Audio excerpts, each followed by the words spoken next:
Iran और America के बीच आखिरकार समझौता हो गया है। 3 मुद्दों पर सहमति बन गई है। अब जहन में सबके सवाल ये कि क्या अब युद्ध खत्म होने का ऐलान जल्दी ही होगा या फिर नहीं। इस वीडियो में यही हम आपको बताएंगे। नमस्कार, आप देख रहे हैं न्यूज़ 18 का डिजिटल प्लेटफॉर्म। मैं हूं आपके साथ श्रुति श्रीवास्तव। ईरान और अमेरिका के बीच अगले 48 घंटे बाद युद्ध खत्म की घोषणा हो सकती है। दोनों के बीच 3 मुद्दों पर सहमति बन गई है। जिनेवा और इस्लामाबाद में बैठक के बाद दोनों देश एक पन्ने का समझौता पत्र जारी कर सकते हैं। इसकी तैयारी शुरू कर दी गई है। किन किन मुद्दों पर हुई है बात, वो विस्तार से समझिए।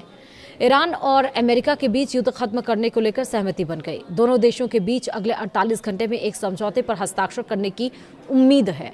इसके बाद से आधिकारिक तौर पर दोनों देश इस युद्ध को खत्म करने की घोषणा करेंगे। अमेरिकी आउटलेट एक्सियोस ने व्हाइट हाउस के सूत्रों के हवाले से यह रिपोर्ट दी है, जिसमें कहा गया है कि पहली बार दोनों देशों में समझौते को लेकर सहमति बन गई। रिपोर्ट के मुताबिक युद्ध खत्म करने के लिए दोनों देश एक पन्ने का समझौता पत्र जारी करेंगे।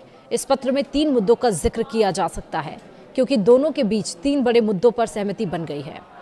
और किन किन मुद्दों पर सहमति बनी है? पहला, ईरान यह ऐलान करेगा कि वो परमाणु हथियार नहीं बनाएगा, साथ ही यूरेनियम का संवर्धन भी नहीं करेगा।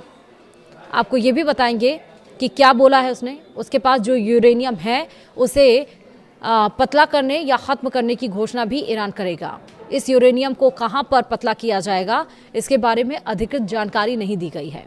अमेरिकी राष्ट्रपति डोनाल्ड ट्रंप चाहते हैं कि ईरान के पास जो संवर्धित 440 किलो यूरेनियम है उसे अमेरिका शिफ्ट किया जाए। दूसरा समझौता के तहत अमेरिका ईरान पर लगे आर्थिक प्रतिबंधों को खत्म करेगा। इसके तहत ईरान के फ्रीज पैसे भी लौटाए जाएंगे। शुरुआत में ईरान को राहत एवं बचाव कार्यों के लिए पैसे दिए जाएंगे। 2015 में यूरेनियम संवर्धन के बदले अमेरिका ने उसके $150 अरब की राशि को अनफ्रीज करने की बात कही थी, लेकिन बाद में डोनाल्ड ट्रंप ने ऐसा नहीं होने दिया। तीसरा समझौता, हॉर्मुज पर भी दोनों में सहमति बन गई है। हॉर्मुज नाकाबंदी को पूरी तरह से खोला जाएगा। ईरान भी हॉर्मुज के रास्ते से जहाज़ों को गुजरने देगा। अमेरिका भी किसी को डिस्टर्ब नहीं करेगा। यानी हॉर्मुज का रास्ता अब पूरी दुनिया के लिए आसानी से खुल सकता है। यूएस ईरान के बीच 11 मुद्दों पर अभी भी केस जो पेच है वो फंसा हुआ है। वो क्या है?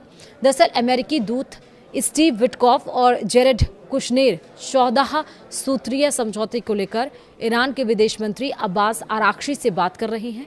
अब तक 3 मुद्दों पर सहमति बन गई है, लेकिन 11 मुद्दों पर पेच फंसा है। अगले 30 दिन में दोनों देश इस मुद्दे को सुलझाएंगे। अमेरिका के विदेश मंत्री मार्को रूबियो का कहना है कि ऑपरेशन एपिक फ्यूरी को खत्म कर दिया गया है।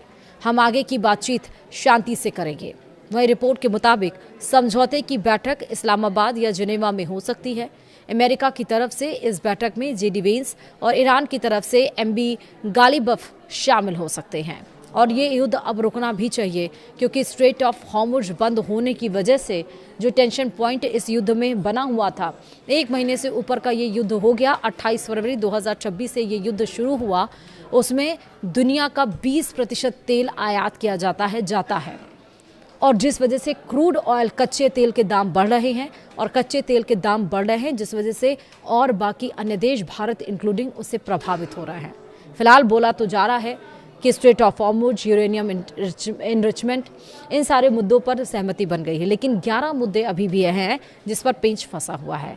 अब जो 11 मुद्दे हैं उन पर कुछ क्लियरेंस होगा, आगे बात बढ़ेगी या नहीं बढ़ेगी। लेकिन एक बात तो साफ है कि ये दोनों ही देश, चाहे ईरान हो या फिर अमेरिका, ये दोनों ही देश अब चाहते हैं कि युद्ध खत्म हो जाए। हालांकि ये उसी प्रस्ताव पर बातचीत हुई है जिसको अभी 2 दिन पहले ईरान ने अमेरिका को 14 सूत्रीय मांगे भेजी थी। इसके पहले भी भेजी गई थी, लेकिन डोनाल्ड ट्रंप ने कोई रिएक्शन नहीं दिया था।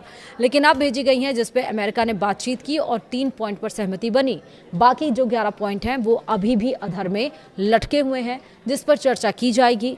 और ये इस्लामाबाद या जिनेवा में मीटिंग होगी, जहां पर अमेरिका की तरफ से जेडी वेंस और ईरान की तरफ से हमने आपको बताया कि एमबी गालिबफ शामिल हो सकते हैं।